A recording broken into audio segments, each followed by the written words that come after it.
আজকে বানাবো চিকেন কষা। দেখুন এতে আমি কি দিচ্ছি, সব কাটা মশলা দেবো। এই রসুন কেটে নিয়েছি ছোট ছোট করে, দেখুন। আর আদা আমি ছোট ছোট করে কেটে নিয়েছি। এই কাঁচা লঙ্কা, টমেটো আর শুকনো লঙ্কা এরকমভাবে দেবো। আর পেঁয়াজ।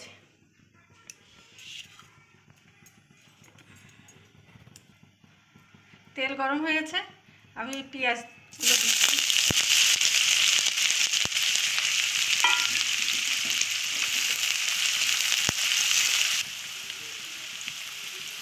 পেঁয়াজ দিলাম, এবার লঙ্কা দেবো, আদা, রসুন আর এই শুকনো লঙ্কা, যেগুলো আমি ফেলে রেখেছিলাম, দিয়ে এটাকে ভাজবো। দেখুন অর্ধেক ভাজা হয়েছে, পুরো ভাজা হয়নি, অর্ধেক ভাজা হয়েছে। তখন আমি দেবো এই ধনে পাতা আর একটু পেঁয়াজ পাতা ছিল। ধনে পাতাটা ভেজে যদি মাংসতে দেওয়া যায় বা কোনো তরকারিতে দেওয়া যায়, সেটা খেতে অনেক ভালো লাগে।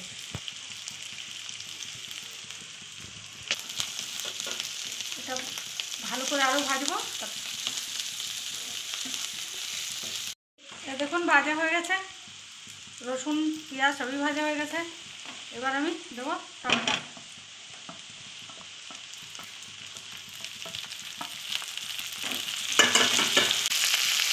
নুন, হলুদ আর লঙ্কার গুঁড়ো দিয়ে এটাকে কষাবো। এবার আমি মাংসগুলো দিয়ে দেবো, দিয়ে এটা কষাবো। একটু ঢেকে দেবো, ঢাকলে জল ছেড়ে দেবে, ওই জলে অর্ধেক সিদ্ধ হয়ে যাবে। ভালো করে মিলিয়ে নিলাম মাংসটাতে, দিয়ে এবার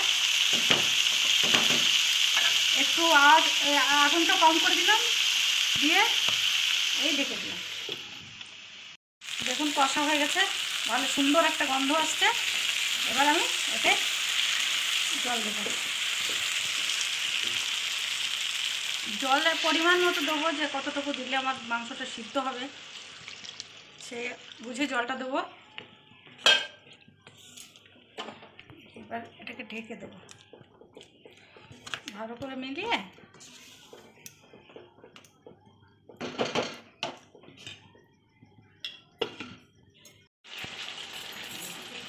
মাংসটা হয়ে গেল। দেখুন কষা একদম, এটা মশলা তেল ছেড়ে দিয়েছে। এবার একটু গরম মশলা দিয়ে এটাকে নামিয়ে দেবো।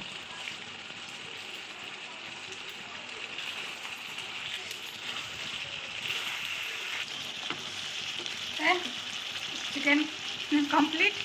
দেখুন ভালো যদি লাগে তাহলে লাইক, ফলো, কমেন্ট করবেন। নমস্কার।